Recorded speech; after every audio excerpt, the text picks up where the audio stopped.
믿음이라는 것은요, 보이지 않는 실체입니다. 하지만 그 믿음이 사람 안에서 역사할 때는 그 믿음이 보이는 믿음이 되고 들리는 믿음으로 나타나게 되어 있습니다. 저는 오늘 여호수아의 믿음에 대해서 여러분과 함께 살펴보려고 합니다. 여호수아는 그의 삶을 통해서 어떻게 그의 믿음이 사람들 귀에 들려졌는지, 어떻게 그의 믿음이 사람들에게 보여졌는지 그 부분을 함께 살펴보겠습니다. 첫 번째, 여호수아가 우리에게 보여주는 믿음은요, 여론이 아닌 하나님을 선택하는 용기 있는 믿음을 우리에게 들려주고 보여줍니다. 우리가 읽은 이 본문 말씀은요, 아주 잘 아는 내용이에요. 40여일 동안 이스라엘 백성들이 가나안 땅을 정복하기 전에 12명의 대표를 뽑아서 가나안 땅이 어떤 곳인지를 자세히 살펴보게 합니다. 쉽게 말하면 스파이로 12명을 보내서 40일 동안 그 땅의 지형과 사람들과 그 땅에서 나는 산물들을 자세하게 살펴보도록 했어요. 근데 놀랍게도 12명의 이 각 지파의 대표들은 들키지도 않고 그 땅에 있는 실과까지 가지고 이스라엘 지파에게 돌아왔습니다. 그리고 많은 회중을 모아놓고 40여일 동안 그들이 보고 정탐한 가나안 땅에 대해서 이야기를 합니다. 그런데 12명 중에 10명이 그 땅을 악평을 해요. 나쁘다고 이야기를 해요. 그래서 그 이야기를 들은 이스라엘 온 회중, 그 백성들이 통곡을 하고 하나님께 불평을 하고 모세와 아론에게 원망을 하면서 결론을 이렇게 짓습니다. 자, 우리가 가나안 땅은 들어갈 수 없다. 정복하기커녕 가나안 땅에 들어갈 수 없으니까 이제 지휘관 한 명을 뽑아서 우리가 노예로 살던 애굽으로 돌아가자라고 이야기를 합니다. 그러니까 지금 이 상황은요, 되돌이킬 수 없는 최악의 상황이 되어버렸습니다. 모세와 아론도 포기했어요. 그때 여호수아가 자신의 믿음을 사람들에게 선포합니다. 우리가 읽은 내용 그 다음부터 나오는 구절이에요. 읽어드리겠습니다. 그 땅을 정탐한 자 중 눈의 아들 여호수아와 여분네 아들 갈렙이 자기들의 옷을 찢고 이스라엘 자손의 온 회중에게 말하여 이르되 우리가 두루 다니며 정탐한 땅은 심히 아름다운 땅이라. 여호와께서 우리를 기뻐하시면 우리를 그 땅으로 인도하여 들이시고 그 땅을 우리에게 주시리라. 이는 과연 젖과 꿀이 흐르는 땅이니라. 자, 믿음이 드러납니다. 다만 여호와를 거역하지는 말라. 또 그 땅 백성을 두려워하지 말라. 그들은 우리의 먹이라. 그들의 보호자는 그들에게서 떠났고 여호와는 우리와 함께 하시느니라. 그들을 두려워하지 말라. 지금 여호수아가 자신의 믿음을 사람들에게 들려주고 있어요. 근데 지금 상황은요, 여호수아가 돌에 맞아 죽을 정도의 위험한 상황입니다. 근데 하나님이 가만히 계시지 않아요. 하나님을 하나님으로 인정하고 하나님에 대한 믿음을 선포한 그 사람을 하나님은 보호해 주십니다. 온 회중이 그들을 돌로 치려 하는데 그때에 여호와의 영광이 회막에서 이스라엘 모든 자손에게서 나타나시니라. 여기서 주목해야 될 부분이 하나 있습니다. 지금 거의 모든 사람들은 가나안 땅에는 들어갈 수 없다.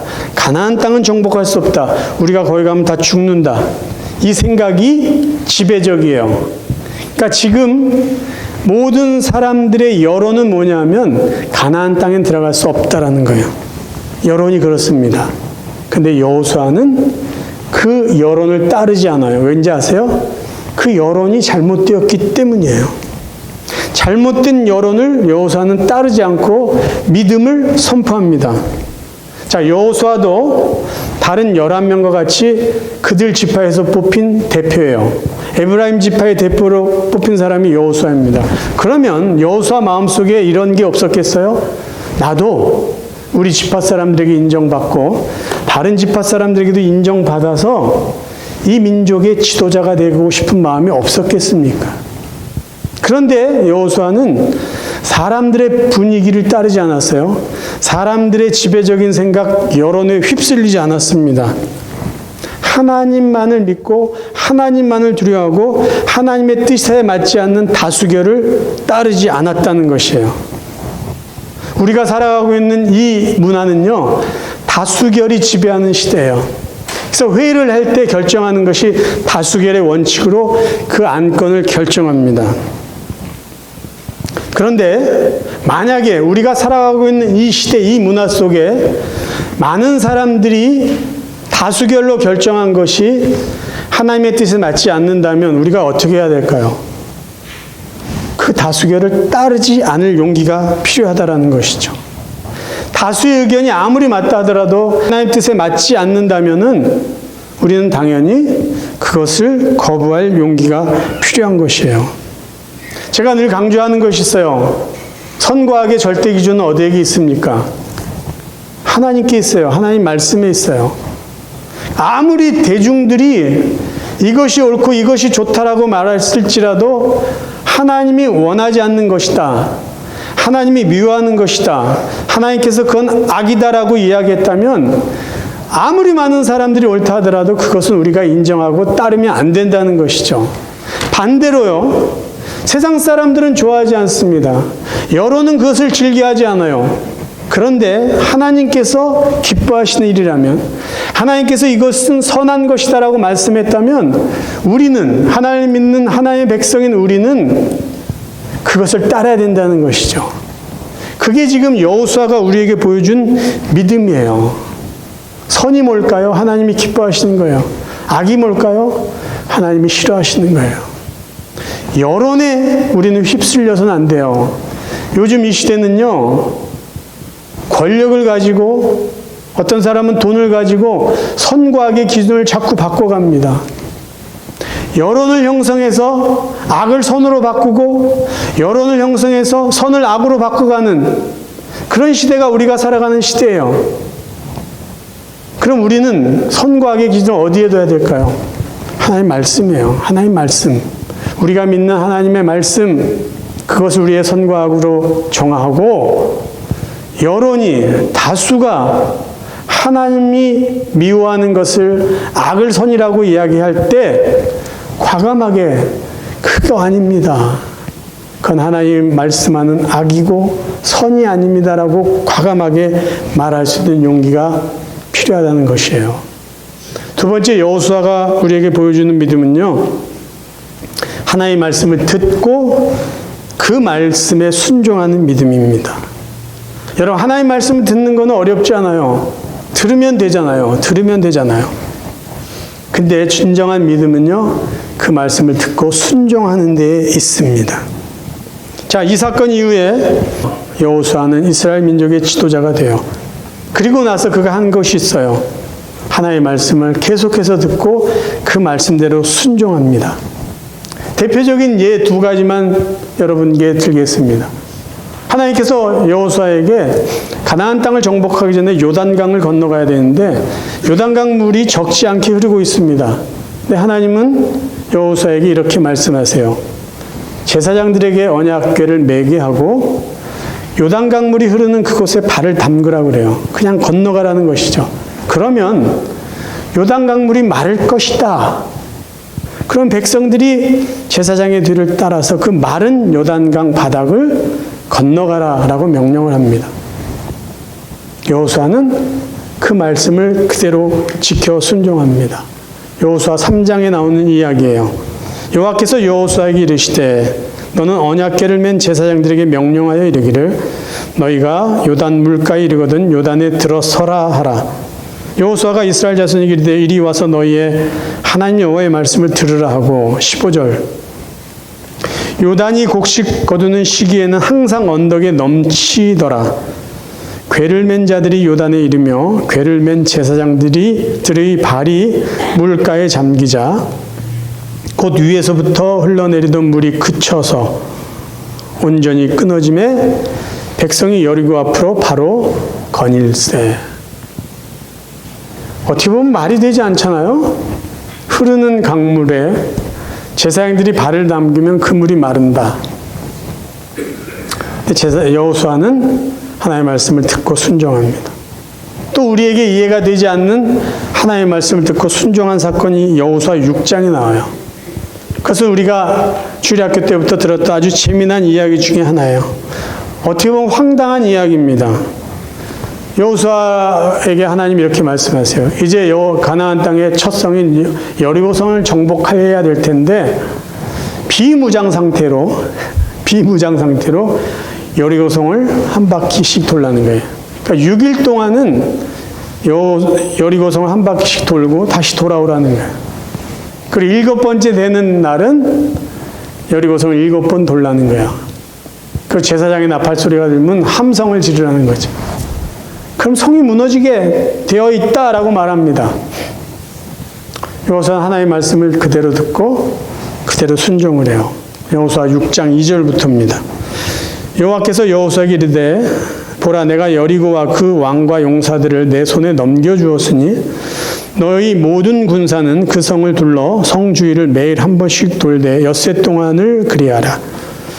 제사장 7은 7 양각 나팔을 잡고 언약궤 앞에서 나아갈 것이요 7째 날에는 그 성을 7번 돌며 그 제사장들은 나팔을 불 것이며 제사장들이 양각 나팔을 길게 불어 그 나팔 소리가 너에게 들릴 때에는 백성은 다 큰 소리로 외쳐 부를 것이라. 그리하면 그 성벽이 무너져 내리리니 백성은 각기 앞으로 올라갈지니라 하시며.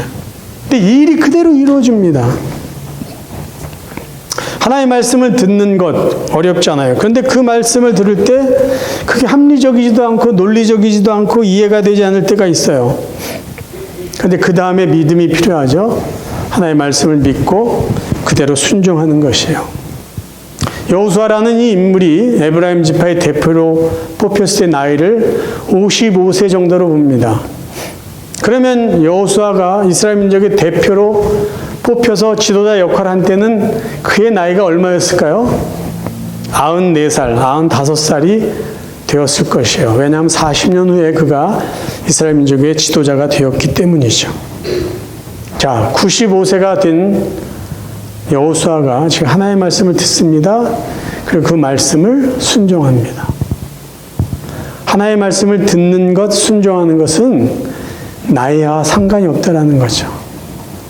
주님 만나는 그날까지 우리의 나이와 상관없이 우리의 상황과 상관없이 하나님의 말씀을 우리가 들어야 되고요. 그 말씀대로 순종하며 살아야 되는 것, 여호수아가 우리에게 보여주는 믿음의 모범입니다. 그런데 성경에 보면은요, 여호수아와 비교되는 한 사람의 예가 있습니다.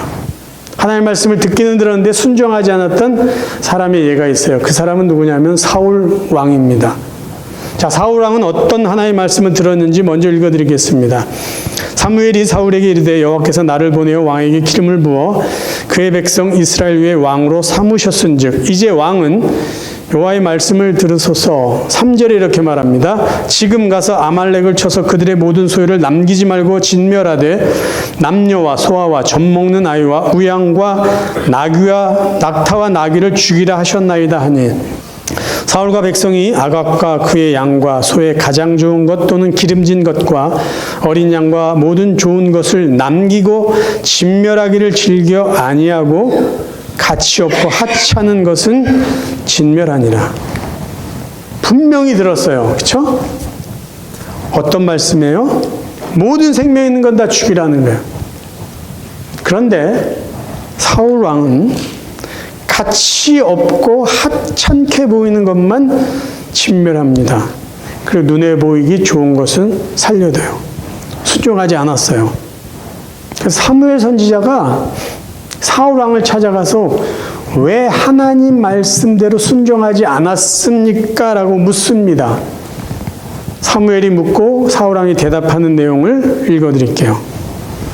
사무엘상 15장 19절이에요. 어찌하여 왕이 여호와의 목소리를 청종하지 아니하고 탈취하기에만 급하여 여호와께서 악하게 여기시기를 행하였나이까? 사울이 사무엘에게 이르되 다만 백성이 그 마땅히 멸할 것 중에서 가장 좋은 것으로 길갈에서 당신의 하나님 여호와께 제사하려고 양과 소를 끌어왔나이다 하는지라. 사울 왕이 하나님 말씀을 듣고 순종하지 않은 이유를 뭐라고 말하죠? 21절 앞부분에 있어요. 다만 백성이. 백성 때문이라고 말합니다.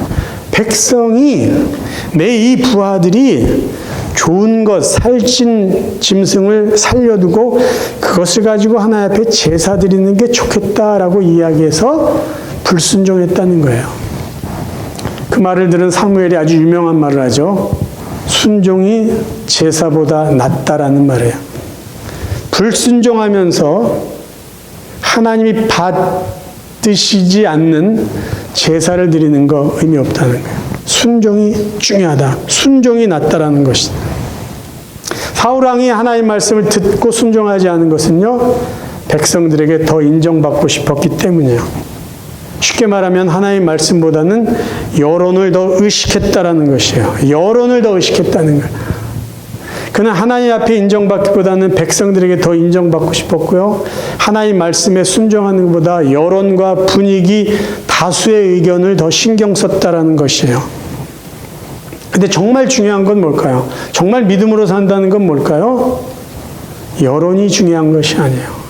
많은 사람들에게 인정받는 게 중요한 것이 아니에요. 살아계신 하나님께 인정받는 것. 그래서 그 말씀대로 순종하는 것, 그것이 더 중요하다. 이것을 여호수아가 우리에게 보여주고 있습니다. 세 번째 여호수아가 우리에게 보여주는 믿음은요, 하나님 앞에 기도하는 믿음을 보여줍니다. 그리고 기도에 응답해 주신 하나님께 올바로 반응하는 삶을 우리에게 보여줘요. 자, 여호수아가 하나님 앞에 기도했더니 기적 같은 은혜를 경험합니다. 태양이 멈추는 놀라운 그 은혜를 받아요. 근데 여호수아가 그럼 이 기도를 왜 했는지 그 배경을 잠깐 설명드릴게요. 기브온 족속이 이스라엘 백성을 찾아와서 그들과 함께 살기를 원해요. 쉽게 말하면 기브온 족속이 이스라엘 백성과 소위 말해서 동맹을 합니다. 근데 이 소식을 들은 아모리 족속들이 화가 나기도 하고 불안하기도 해서 아모리 족속 5지파가 뭉쳐서 기브온을 쳐들어가요. 기브온 족속을 완전히 없애려고 합니다. 기브온 지파가 깜짝 놀래요. 그래서 여호수아에게 급하게 부탁을 해요. 아모리 족속 5족속이 우리 지파를 죽이려고 하니까 좀 도와주십시오. 그러자 여호수아가 군대를 데리고 기브온 지파를 돕기 위해서 아모리 5족속과 전쟁을 일으켜요. 그때 여호수아가 하나님 앞에 이런 기도를 합니다. 여호수아 10장 12절이에요. 여호와께서 아모리 사람을 이스라엘 자손에게 넘겨주시던 날에 여호수아가 여호와께 아뢰어 이스라엘의 목전에서 이르되 태양아 너는 기브온 위에 머무르라 달아 너는 아얄론 골짜기에서 그리할지어다 하매 태양이 머물고 달이 멈추기를 백성이 그 대적에게 원수를 갚기까지 하였느니라. 야살의 책에 태양이 중천에 머물러서 거기 종일토록 속히 내려가지 아니하였다고 기록되지 아니하였느냐. 여호와께서 사람의 목소리를 들으신 이 같은 날은 전에도 없었고 후에도 없었나니 이는 여호와께서 이스라엘을 위하여 싸우셨음이니라. 여호수아는 왜 이런 기도를 했을까요? 왜 이런 기도를 했을까요? 왜 태양이 멈추고 달이 멈추게 해달라고 기도했을까요? 하나님, 이 전쟁은 하나님이 시작하신 일이고 하나님의 영광을 드러낼 것을 믿습니다. 그러니까 하나님 해가 져서 이 전쟁이 마무리되지 못한 일이 없도록 하나님이 함께 하셨다는 것을 우리 백성들에게, 기브온 족속에, 저 아모리 지파들에게 보여주십시오. 그러기 위해서 여호수아는 기도한 거예요. 그리고 하나님이 태양을 멈추고 전쟁터를 밝게 해주셨을 때 여호수아는 그 전쟁을 완전히 승리케 해서 하나님의 영광을 그에게 드러냅니다. 기도의 목적과 그 기도대로 여호수아는 그대로 했어요. 여호수아가 자기 잘난 척 하려고 이 기도를 한 게 아니라는 거죠. 야, 너희들 봐. 내가 기도했더니 태양이 멈췄어. 내가 그런 사람이야. 과시하려고 기도한 것이 아니다라는 거예요. 하나님께 기도하고 기적 같은 은혜를 받은 여호수아는 그 기적을 주신 하나님의 뜻대로 그의 삶을 살아냈던 사람이라는 거예요. 이런 여호수아와 달리 똑같이 기적 같은 은혜를 받았는데 은혜에 걸맞지 않게 살았던 또 다른 인물이 한 명 있습니다. 그 인물이 히스기야예요. 히스기야의 상황을 한번 보겠습니다. 그리고 그가 어떤 기적 같은 은혜를 하나님께 받았는지 성경 읽어드릴게요. 열왕기하 20장 1절부터입니다. 그때 히스기야가 병들어 죽게 되매 아모스의 아들 선지자 이사야가 그에게 나와서 그에게 이르되 여호와의 말씀이 너는 집을 정리하라 네가 죽고 살지 못하리라 하셨나이다. 쉽게 말하면 이제 장례식 준비하라는 사형 선고와 같은 말이에요. 히스기야가 낯을 벽으로 향하고 여호와께 기도하여 이르되 여호와여 구하오니 내가 진실과 전심으로 주 앞에 행하며 주께서 보시기에 선하게 행한 것을 기억하옵소서 하고 히스기야가 심히 통곡하더라. 이사야가 성읍 가운데까지도 이르기 전에 여호와의 말씀이 그에게 임하여 이르시되 너는 돌아가서 내 백성의 주권자 히스기야에게 이르기를 왕의 조상 다윗의 하나님 여호와의 말씀이 내가 너의 기도를 들었고 너의 눈물을 보았노라. 내가 너를 낫게 하리니 네가 3일 만에 여호와의 성전에 올라가겠고 내가 너의 날을 15년을 더할 것이며 내가 너와 이 성을 아수르 왕의 손에서 구원하고 내가 나를 위하고 또 내 종 다윗을 위함으로 이 성을 보호하리라 하셨다 하라 하셨더니 어떤 일이 일어났죠? 사망 선고가 내려졌는데 히스기야가 자기 얼굴을 벽으로 향하면서 간절히 기도한 거야. 하나님, 제가 그래도 하나님 기쁘시겠던 일을 했지 않습니까? 하나님, 저를 살려주세요. 제 생명을 여기서 끝나지 않게 해주세요. 눈물을 흘리며 간절하게 기도했어요. 그때 하나님이 히스기야의 기도를 들어주시고 15년을 더 살게 했어요. 15년을. 이거는요, 마치 암 판정을 받고 의사가 당신 3개월 내로 세상을 떠날 것입니다. 이제 마음을 비우고 가족들과 남은 시간을 잘 보내세요. 이렇게 듣고 절망했던 사람이 간절히 하나님 앞에 기도했더니 그 암이 치유된 그런 기적하고 다를 게 없는 이야기예요.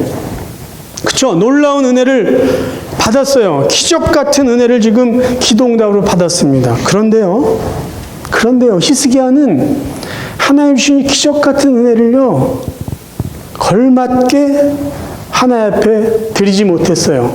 역대하 32장 24절 25절 읽어드릴게요. 그때 히스기야가 병들어 죽게 되었으므로 여호와께 기도하며 여호와께서 그에게 대답하시고 또 이적을 보이셨으나 15년을 더 살게 하셨어요. 그러나 히스기야가 마음이 교만하여 그 받은 은혜를 보답하지 아니하므로 진노가 그와 유다와 예루살렘에 내리게 되었더니 무엇일까요? 무엇을 이야기할까요? 하나님은 그에게 15년을 더 살게 했어요. 그래서 아수르 왕에서 이스라엘을 건지게 하셨고 하나님의 영광을 드러나게 살게 하셨는데 히스기야는 어떻게 살았는지 아세요? 하나님께 영광 돌리지 않았어요. 은혜에 보답하지 않았어요. 어떻게 했냐면요, 우상을 섬기며 삽니다. 우상을 섬기며 살아요. 아수르에게 나라를 빼앗기게 돼요. 그것을 어떻게 알 수 있느냐? 그가 병이 나은 지 3년 후에 아들을 낳는데 그 아들이 므낫세예요. 이 므낫세는요, 유다 왕 중에서 가장 우상을 많이 섬기고 하나님의 마음을 아프게 한 왕이에요. 바알과 아세라 우상을 섬겨요. 하나님을 섬기는 성전에 1월 성신 제단을 쌓습니다. 그리고 하나님의 선지자들을 핍박해요. 그래서 전해지는 전승에 의하면 이 본문에 나오는 이사야 있죠? 이사야 선지자를 그가 톱으로 켜서 죽였다라는 말이 전해지고 있어요. 그러면요, 이 어린 므낫세가 어떻게 우상을 섬기는 걸 어디서 배웠을까요? 하나님 마음을 아프게 하는 그 못된 짓을 하는 것을 누구에게 배웠을까요? 아버지에게서 배웠을 거 아니에요. 차라리 히스기야가 15년 전에 죽었다면은 어떻게 보면 므낫세와 같은 악한 왕이 이 세상에 태어나지 않을 수 있었을 텐데 히스기야가 간절히 하나님 앞에 기도했잖아요. 15년을 더 살게 해줬어요. 어떻게 보면 히스기야는 15년 살았던 그 남은 삶이 하나님의 마음을 아프게 했고요. 그의 아들을 통해서 역사의 치욕적인 그런 시간들을 만들어 갔다라는 것이에요. 차라리 15년 전에 그냥 하나님 은혜 속에 하늘나라에 갔던 것이 더 좋지 않았을까라는 생각을 합니다. 여러분, 제가 여러분에게 도전을 합니다. 여러분이 하나님 앞에 기도하시잖아요. 간절하게 기도할 때가 있어요. 기적 같은 은혜를 달라고 기도할 때가 있어요. 하나님, 저를 축복해 달라고 기도할 때가 종종 있습니다. 그럼 여러분 왜 기도하시는 거예요? 왜 더 오래 살게 해주세요? 더 돈 많이 벌게 해주세요? 왜 기도하는 거예요? 내가 전과 같이 죄 마음껏 짓기 위해서 건강을 달라고 기도하시는 거예요? 내 멋대로 살게 해달라고 하나님 앞에 복을 구하는 겁니까? 자신의 영광을 위해서 하나님의 기적을 간구하지는 않습니까? 그렇다면 그 기적 같은 애는 우리에게도 위험할 수도 있다라는 것이에요. 그러나 내가 아픔 가운데 하나님 앞에 간절히 기도했을 때 하나님이 나에게 더 삶을 연장해 주었을 때 그 삶을 통해서 하나님께 영광을 돌리는 삶을 산다면 그건 진정한 축복이 되는 거죠. 내 자신에게도 하나님께도 영광이 되기 때문에. 그래서 우리가 기도할 때 정말 솔직히 생각해 보셔야 돼요. 왜 하나님 앞에 건강을 위해서 기도하고 왜 하나님 앞에 나를 더 오래 살게 해달라고 간절히 기도해야 되는지를. 하나님 우리의 기도를 들으시고 응답하시는 분이에요. 그렇다면 그 은혜의 응답에 우리는 걸맞게 반응해야 된다라는 것입니다. 사랑하는 성도 여러분, 우리가 두려워할 대상은 누구일까요? 사람일까요? 하나님일까요? 여론일까요? 하나님의 말씀일까요? 다수결 원칙에 따라야 될까요? 하나님 말씀을 근거로 해서 살아가야 될까요? 하나님 말씀 듣는 거 쉽습니다. 하나님 말씀을 듣고 평가하고 판단하는 거 어렵지 않아요. 근데 우리가 나아가야 될 믿음의 모습은요, 말씀을 듣는 것에 그치지 않고 말씀대로 순종하며 살아가야 됩니다. 신앙생활은요, 알미 아니라 삶이라고 했어요. 아는 것이 아니라 살아가는 것이에요. 하나님 우리의 기도를 들어주시는 분이에요. 때로는 정말 기적 같은 은혜를 우리에게 허락해 주시는 정말 좋으신 하나님 아버지세요. 그러면 그 귀한 은혜를 받고 어떻게 살아가야 될 것인가? 누구를 위해서 살아가야 될 것인가? 우리가 해야 될 책임이에요. 저와 여러분의 남은 삶이요, 믿음으로 살아가시길 바라요. 하나님 말씀대로 사시고요, 말씀대로 순종하시고 하나님 앞에 영광 돌리며 그렇게 살아갈 수 있는 복된 성도들 되시기를 주님의 이름으로 축원합니다.